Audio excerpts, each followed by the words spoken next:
Okay, the last soil phase or phases that I want to talk about are exchangeable potassium and solution potassium.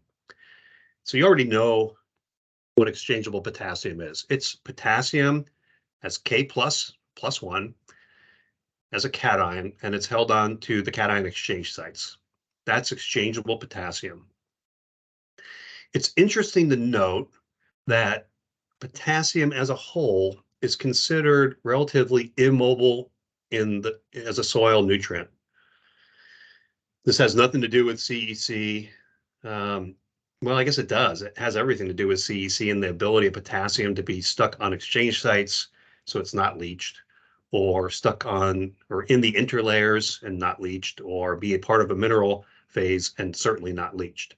However, potassium can be leached from soils with low CEC or low pH. So you should be able to put this puzzle together. And if I ask you why, okay, why? Why would potassium be leached with soils that contain a low CEC? Because there's no place for potassium to be adhered to or attracted to, or very low or little places for potassium to be attracted to. What about low pH? Low pH, low pH. Oh yeah, I remember from the pH unit that at low pH, hydrogen ion concentration is large. You even had a question about this in exam one, most likely. So lots of hydrogen.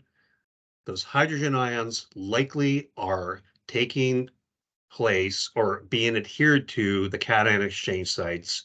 And if you think about the lyotropic series that you learned about earlier in the semester, hydrogen ions, by and large, love to be sorbed over potassium in terms of those cation exchange sites. Okay. Point number three, readily available potassium represents a very small fraction of total potassium in soils, only 0.1 to 0.2%. And of that 0.1 to 0.2%, 90% of the potassium of that is on the exchange sites and 10% is in solution. So it's really, really low. In fact, exchangeable potassium oftentimes only occupies about 2 to 10% of the CEC sites.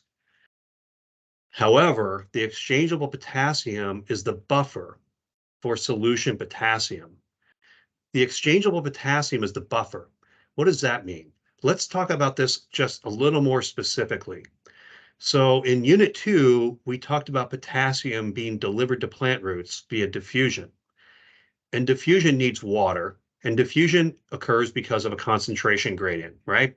Plant roots take up potassium near the root, and that forces the gradient because potassium concentrations are greater out in the bulk soil as compared to next to the root. And with water present, that drives potassium from the exchange sites to the root itself. And you need water for this to occur. And that is the buffer. The buffer of potassium in the soil solution that feeds potassium to the root comes from exchangeable potassium.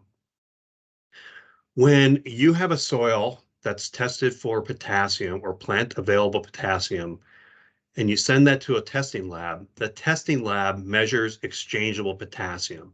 It actually measures solution potassium as well, if there's any potassium in the soil solution. But it, by and large, measures exchangeable potassium or the potassium that's held on the CEC sites.